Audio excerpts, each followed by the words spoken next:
खबर उत्तर प्रदेश कानपुर से थाना गोविंद नगर क्षेत्र अंतर्गत रहने वाले एक व्यापारी अनिल गुप्ता, जिनकी बिल्लौर में आभूषणों की दुकान है, पर जानलेवा हमला किया गया। व्यापारी दुकान बंद कर अपने घर लौट रहे थे, तभी रास्ते में बाइक सवार दो अज्ञात व्यक्तियों ने उनका पीछा किया। उन्हें एक दो बार कॉल भी किया, किंतु संपर्क नहीं हो सका। जब गुप्ता अपने घर के भीतर प्रवेश कर रहे थे, तभी उक्त दोनों बदमाशों ने उन पर अचानक फायरिंग की और मौके से फरार हो गए। घटना के कुछ समय पश्चात व्यापारी के मोबाइल पर एक कॉल आई, जिसमें 50 लाख रुपए की रंगदारी की मांग की गई तथा न देने पर जान से मारने की धमकी दी गई। इस गंभीर प्रकरण में दृष्टिगत थाना गोविंद नगर में सुसंगत धाराओं के तहत अभियोग पंजीकृत कर तत्काल प्रभाव से पुलिस आयुक्त ने 4 विशेष टीमों का गठन किया। देर रात पुलिस को सूचना मिली कि अभियुक्त किसी बड़ी वारदात को अंजाम देने की फिराक में। सूचना के आधार पर पुलिस टीमों द्वारा घेराबंदी एवं चेकिंग की जा रही थी।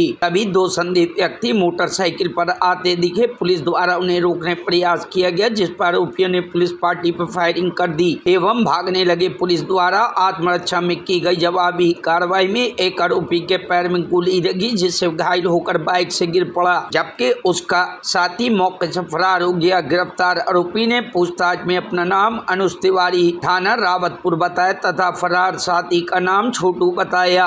मौके से एक नीले रंग की अपाचे मोटरसाइकिल, एक मोबाइल फोन, एक तमंचा एवं 2 खोखा कारतूस बरामद किए गए। घटना में शामिल अनवांछित अभियुक्तों की गिरफ्तारी है तो प्रयास जारी हैं।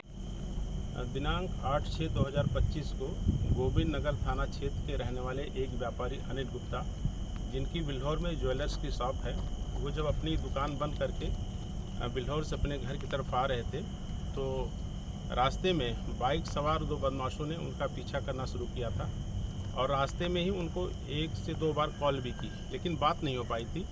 जब अनिल गुप्ता अपने घर पर कार से उतर करके अपने घर के अंदर जा रहे थे, तभी 2 बदमाश बाइक से आए और उन्होंने उनके ऊपर फायर किया और फायर करके पुनः दोनों बदमाश वहाँ से भाग गए।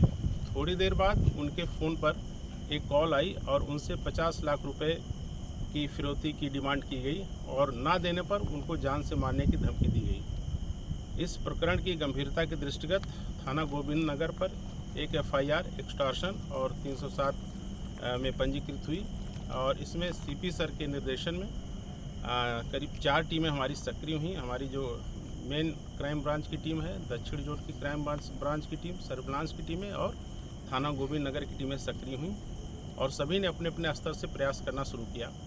और पुनः उसके बाद 10 तारीख को इन बदमाशों ने फिर उस व्यापारी को एक कॉल दी और फिर पैसे की डिमांड की।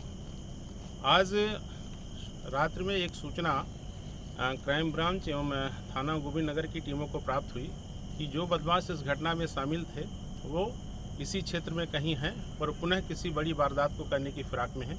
इस सूचना पर हमारी सारी टीमें सक्रिय हुई और जब टीमें हमारी चेकिंग कर रही थी, उसी समय 2 बदमाश बाइक से आते दिखाई दिए, जिनको पुलिस पार्टी द्वारा रोकने का प्रयास किया गया, लेकिन उन बदमाशों ने पुलिस पार्टी पर 2 फायर किए और मुड़कर भागने लगे। हमारी पुलिस की टीम ने भी अपने बचाव में फायर किया, जिसमें एक गोली बदमाश के पैर में लगी और वो बदमाश बाइक सहित गिर गया, लेकिन दूसरा बदमाश वहाँ से भागने में सफल रहा। जब उस बदमाश से उसका नाम पूछा गया तो उसने अपना नाम अनुज तिवारी पुत्र हरवंश तिवारी, आनंद नगर, थाना रावतपुर बताया और उसने बताया कि उसके साथ छोटू नामे के एक अन्य बदमाश भी बाइक पे था, जो भाग गया वहाँ से। और इस प्रकार से जो एक सनसनीखेज घटना हुई थी, उसमें बदमाश ने उस घटना को पूरी तरीके से स्वीकार किया है और किस प्रकार से उन्होंने प्लानिंग की, किस प्रकार से रेकी, सारी बातें उन्होंने बहुत विस्तार से बताई हैं। अब इसमें जो अन्य वांछित बदमाश हैं जिन्होंने रेकी की थी और जो घटना के पीछे अन्य जो साजिश करता हैं, इसमें अभी लगभग 3 लोगों की गिरफ्तारी और शेष है। इसमें शीघ्र ही उनकी गिरफ्तारी की जाएगी और जो मौके से जो घटना में प्रयुक्त बाइक नीले कलर की अपाची वो बरामद हुई है, एक मोबाइल बरामद हुआ है और मौके से एक तमंचा और 2 खोखा कारतूस बरामद हुए हैं। इस प्रकार से हमारी टीमों ने बहुत ही सराहनीय कार्य किया है और एक सनसनीखेज घटना जो हुई थी, जिससे व्यापारियों में भय एवं आक्रोश का भी एक माहौल था, उससे निश्चित तौर से उनको मुक्ति मिलेगी और जो हमारी टीमें हैं उनके इस कार्य की भूर भूर प्रशंसा की जाती है और ये एक स्पष्ट संदेश भी है कि इस प्रकार की दुस्साहसिक घटना करने का जो साहस करेगा उसको बिल्कुल मुंहतोड़ जवाब दिया जाएगा और उसके खिलाफ गंभीरतम कार्रवाई की जाएगी। Bureau report, news hub Bharat.